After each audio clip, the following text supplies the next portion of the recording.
ہے۔ حضرات گرامی کا بڑا ہی پریشان تھا، میں باہر آ کے بیٹھ گیا اور میں نے اپنے گناہوں کو یاد کیا، رونا شروع ہو گیا۔ بچپن سے لے کے اس دن تک میں نے جتنے بھی گناہ کیے تھے میں ان کو یاد کرتا رہا اور ندامت کے آنسوؤں کو گراتا رہا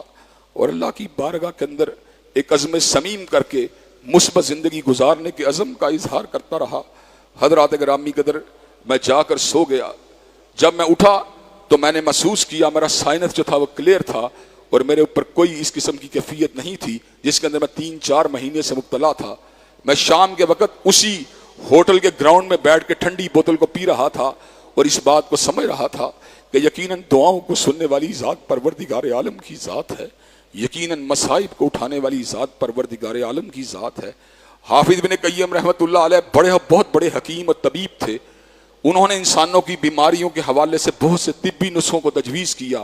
اور طب نبوی شریف سے بہت سی چیزوں کا جو تھا ان میں سے جو تھا ان کو اخذ کیا اور لوگوں کے فائدے کے لیے بہت سی چیزوں کو انہوں نے اپنی کتاب کے اندر قلم بند کیا۔ حضرات گرامی قدر اس کے ساتھ ساتھ انہوں نے ایک اور بات کو جو ہے لوگوں کے سامنے رکھا۔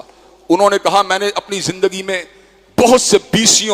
سینکڑوں مریض ایسے دیکھے ہیں جو بغیر کسی دوائی کے فقط توکل کی برکت کے ساتھ، فقط دعاؤں کے ساتھ اور فقط ذکر اذکار کے ساتھ ٹھیک ہو گئے، کیونکہ ان کو پتا تھا کہ دعاؤں کے لیے جس طرح مادی اسباب کلیدی کردار ادا کرتے ہیں اسی طرح جو بیماریوں کو رفع کرنے کے لیے روحانی اسباب کی بھی انتہائی اہمیت ہوتی ہے۔ افسوس یہ کہ ہم انفرادی اور اجتماعی زندگی کے اندر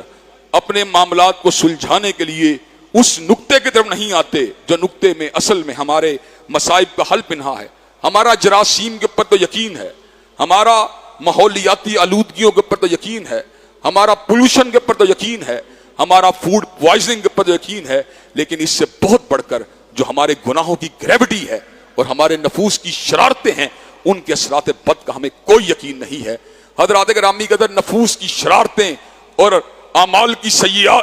کی جو برائیاں ہیں ان کے اثرات انسانی زندگی میں کس قدر ہلاکت خیز ہیں، اس بات کو سمجھنا ہو تو خطبہ مسنونہ پہ غور کیجئے کہ حضرت رسول اللہ نے خطیبوں کے سامنے ایک مثال کو قائم کیا اور کمال